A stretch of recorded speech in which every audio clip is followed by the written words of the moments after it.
So hey guys, it's me ADX and I am back with one more Naruto topic. क्योंकि Naruto जिंदाबाद था, जिंदाबाद है और जिंदाबाद रहेगा। एंड साथ ही नारुतो ने अपनी जिंदगी में काफी सारे अचीवमेंट हासिल किया है। आज हम उसी के बारे में बात करेंगे। क्या मतलब कि उसकी बिगेस्ट अचीवमेंट ये थी कि साकुरा को छोड़ के उसने हिनाटा को चुना। क्या तुम्हें भी ये लगता है? तो वीडियो को एक लाइक एंड सब्सक्राइब जरूर कर देना। हम करते हैं बिना किसी देर की वीडियो को शुरू। नंबर 10, नारुतो ने सीखा और उसे मास्टर किया मल्टी शैडो क्लोन जुत्सु, वो भी अपनी यंग एज में। अगर तुम ये टेक्निक पे थोड़ा सा भी शक है तो एक बार हिनाटा से पूछो। Okay, back to the topic. ये टेक्निक काफी ज्यादा खतरनाक है और ये चीज काफी कमाल की बात है कि ये चीज उसने अपने शुरुआती समय में सीखी थी जब वो एकेडमी में था। एंड उसने ये चीज सीखी थी एक स्क्रॉल की वजह से। मतलब वो स्क्रॉल जल्दी से पढ़ लिया और अपने मास्टर को बचाने के लिए भैया बना लिया स्टोन क्लो। एंड इस शैडो क्लोन टेक्निक का एक कमाल की बात बताऊं, उसको पता है एक्चुअली दिक्कत हो रही थी जब वो एकेडमी में था एक क्लोन बनाने के लिए। एंड इस बार तो उसने इतने सारे बना लिए जो बड़े बड़े लोगों को मुश्किल होते हैं बनाने के लिए। और बाकी एज वी नो कि ये टेक्निक एक्चुअली उसके लिए कितनी ज्यादा बेनिफिशियल हुई थी। मतलब उसने काफी सारी लड़ाइयों में यूज किया। एंड किन किन चीजों में यूज किया तो वो तो मैं बता भी नहीं सकता। नंबर 9, नारुतो ने मास्टर कर लिया राशिंगान को और उसके ट्रांसफॉर्मेशन को। वैसे देखा जाए तो नारुतो अपनी एकेडमी में काफी ज्यादा स्ट्रगल कर रहा था एंड उसको इतना ज्यादा जुत्सु यूज करना भी नहीं आता। बट कहते हैं ना कि अगर तुम्हें चाहने की चाहत हो तो तुम कहीं भी पहुंच सकते हो। एंड ये तो इससे दिखाई चुका है। और अगर आसान शब्दों में कहूँ तो उसे जिंदगी में कुछ करना था एंड वो उसने इसी चीज से कर लिया। क्योंकि उसके जो पिताजी थे, जो फोर्थ होकागे थे, वो भी इसी टेक्निक को इतना ज्यादा मास्टर नहीं कर पाए थे जो उनके बेटे ने किया। और अगर तुम सोच रहे हो कि ये टेक्निक तो एक्चुअली जिराया एंड मिनाटो के पास भी है, तो मैं बता दूं कि मिनाटो के पास जो राशिंगान था वो नेचर से विंड में ट्रांसफॉर्म कर सकता था। बट जो अपना नारुतो है उसने तो काफी अलग अलग टाइप्स दिखाई है। मतलब काफी सारे ट्रांसफॉर्मेशन जो इसको खास बना देती है। नंबर 8, नारुतो ने कुरुमा को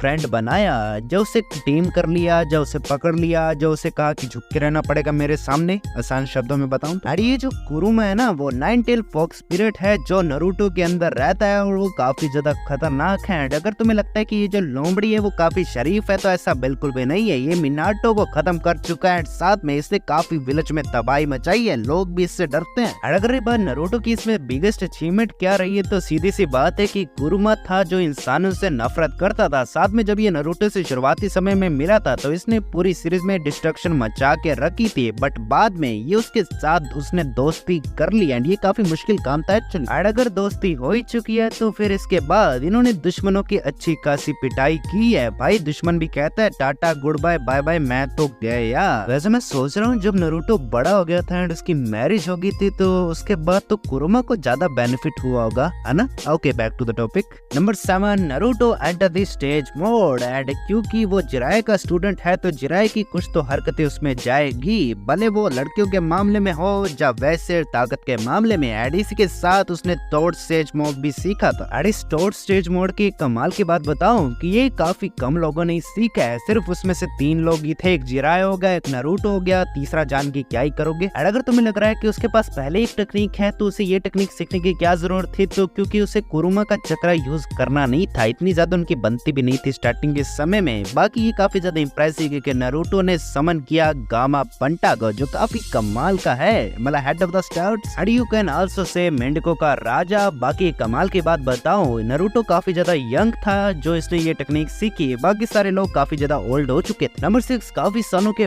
बाद फाइनली सास्के को रेस्क्यू कर लिया गया नारुतो ने। मतलब सीधी सी बात बताऊं तो काफी लोग इन्हें ट्रोल करते हैं, खास करके हेटर हो गए, जो काफी लोग मीमर्स इन पे जोक्स बनाते हैं। बट मैं यही कहना चाहूंगा, इनकी जो दोस्ती है ना, मतलब इनके जैसा दोस्त तो दुश्मनों की जरूरत ही नहीं। और हम जैसे कि जानते कि नारुतो कभी भी गिव अप नहीं करता है और अपने सास्के के लिए तो बिल्कुल भी नहीं। एंड इसीलिए सास्के भले ओरोचिमारू से मिलके काफी बिगड़ गया एंड उसने सोच लिया कि वो कभी नहीं आएगा। बट नारुतो ने कोशिश नहीं आ रही एंड आखिरकार उसे पा ही लिया। एंड बेसिकली सच बताना चाहूंगा, जो इन दोनों के बीच में लड़ाई हुई थी ना भाई, वो वन ऑफ द बेस्ट लड़ाई थी नारुतो की हिस्ट्री में। मतलब वैसे मैं रैंकिंग नहीं करूंगा बट वो उस लिस्ट में जरूर आएगी। एंड स्पेशल मेंशन मैं इनकी दोस्ती पे 2 गाने डेडिकेट करना चाहूंगा। इस दोस्ती को क्या नाम दूं एंड ये रिश्ता क्या कहलाता है। जस्ट किडिंग, मैं मजाक कर रहा हूँ यार। नंबर 5, नारुतो उज़ुमाकी ने सीखा बैरन मोड या बैरन मोड भी इसे कह सकते हो। एंड ये टेक्निक अगर किसको नहीं पता तो मैं बता दूं, ये नारुतो की one of the best technique है, वन ऑफ द बेस्ट। इसकी टक्कर में नारुतो की कोई और टेक्निक आती नहीं। और जैसे कि मैंने कहा कि ये टेक्निक काफी ज्यादा स्ट्रॉन्ग स्ट्रॉन्ग है। ये उसे मिली कैसी थी, तो ये कुरुमा के साथ उसका रिलेशनशिप काफी ज्यादा करीब आ गया था, मेरा मतलब दोस्ती के साथ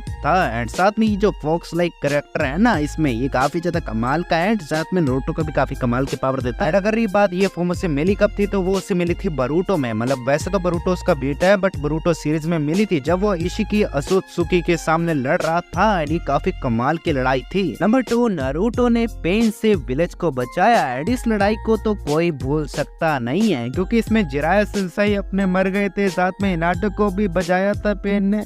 नारुतो वर्सेस पेन इसलिए भी खास हो जाता है क्योंकि इसके बाद नारुतो को थोड़ी इज्जत और शोहरत मिलने वाली लगी थी, क्योंकि उससे पहले तो उसकी कोई इज्जत करता ही नहीं था वैसे काफी कम लोग। एंड साथ में जो पेन के वो पेन भरे डायलॉग थे, उन्हें तो कौन ही भूल सकता है कि पेन पाने के लिए पेन होना चाहिए, उसके लिए पेन खोना भी पड़ेगा। मतलब क्या ही डायलॉग थे वो। एंड साथ में उसने पूरे विलेज को बजाया था। और बाकी उसके बाद एज वी नो कि नारुतो उज़ुमाकी ने उसे हराई दिया था। एंड बाकी अगर तुम्हें लग रहा है कि नंबर 2 पे है, तो एक्चुअली ये लिस्ट में नंबर 4 पे है, क्योंकि 2+2 is 4 नॉट 5। मुझे जोक मारने बंद करने पड़ेंगे, सच बता रहा हूं। नंबर 3, नारुतो ने हराया कागुआ अत्सुत्सुकी को। एंड सच बता रहा हूँ, ये one of the best villain तो मैं नहीं कहूंगा, बट ये सबसे ज्यादा स्ट्रॉन्गेस्ट विलन जरूर। अरे इसलिए भी खतरनाक हो जाती है क्योंकि नारुतो एंड सास्के ने अपनी स्ट्रेंथ कंबाइन की थी। साथ में उसके असिस्टेंट थे साकुरा, काकाशी, ओबिटो और मिनाटो। इन सभी ने मिलकर इसका सामना किया था। वैसे साकुरा ने वैसे अच्छी लड़ाई की थी, वैसे तो कुछ नहीं करती वो। एंड आखिर में इतनी ताकत होने के बावजूद भी हर विलन के साथ जो होता है हर एक सीरीज में, वही हुआ कि नारुतो ने इसे भी हरा दिया। एंड ये काफी बड़ी अचीवमेंट थी जो भी कहो। Number 2, Naruto become होकागे।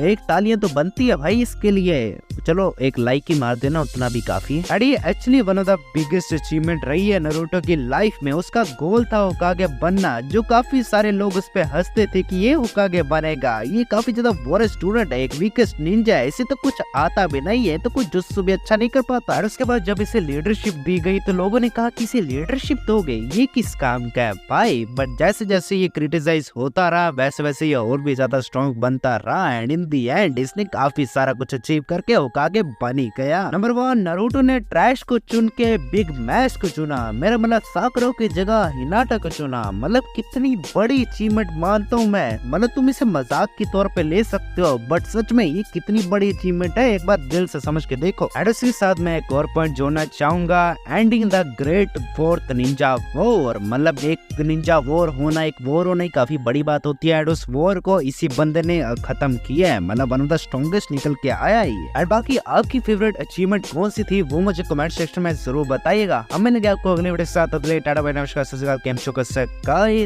तब तक लिए ताते बायो। और बाकी अगर आपने नारुतो देख चुके हो तो आप please one piece and Dragon Ball देखना चालू कर दो, क्योंकि वो भी काफी अच्छे हैं। बाकी हंसते रहिए, मुस्कुराते रहिए।